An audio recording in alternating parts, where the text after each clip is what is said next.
Valentine's Day? Yeah, Valentine's Day. All right, I'll be honest. It's me and Zen sending you wedding invitations, okay? Zen and I are getting married.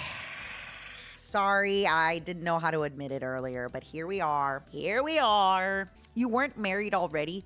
Not in the legal eyes of the law. That's the Valentine's Day plan. The Valentine's Day plan is that I am getting married with Zen. She doesn't know the plan, so don't tell her. She doesn't actually know that that's the plan, and she might not even know that we're getting married.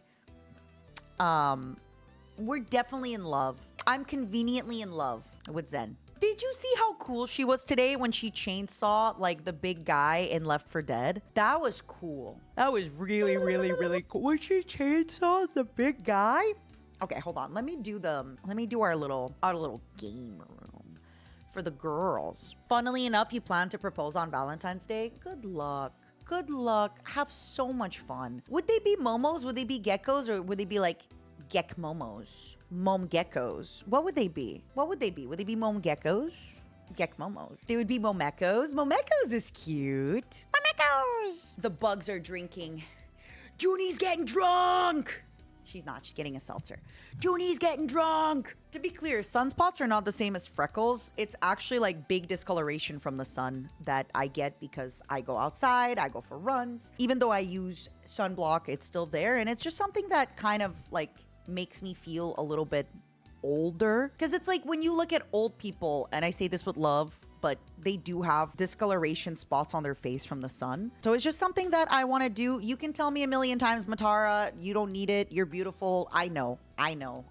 It is something that will just make me feel a little bit younger and better. And there's also like this pressure, you know, for me as a hag to still look like a cute young hag. So it's a personal thing. It's a lot cheaper. Funny enough, it's cheaper than in Canada because there's no place in Canada where I can do it. So I'm too scared of a facelift, but boob lift, yeah.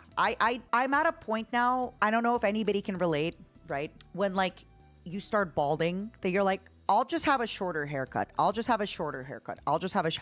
at that point with like, I had 1.5 seltzers and this is what I'm talking about. I'm at a point where I realize that the sag is getting a lot. Like it's getting to the point with the sag where everybody's beautiful and there's no shame in it and all that. But it's getting sometimes where I'm like, it's quite low. And I know you're going to say wear a bra. It's uncomfortable.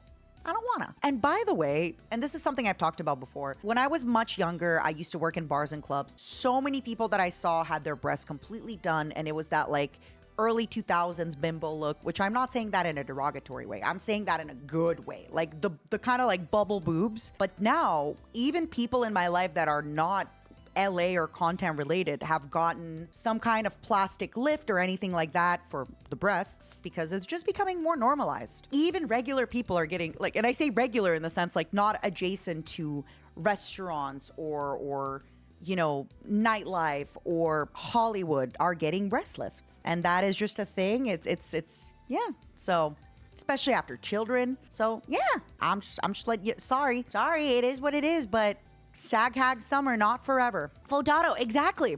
Very regular office dweller people are getting them, and you know what? Might as well.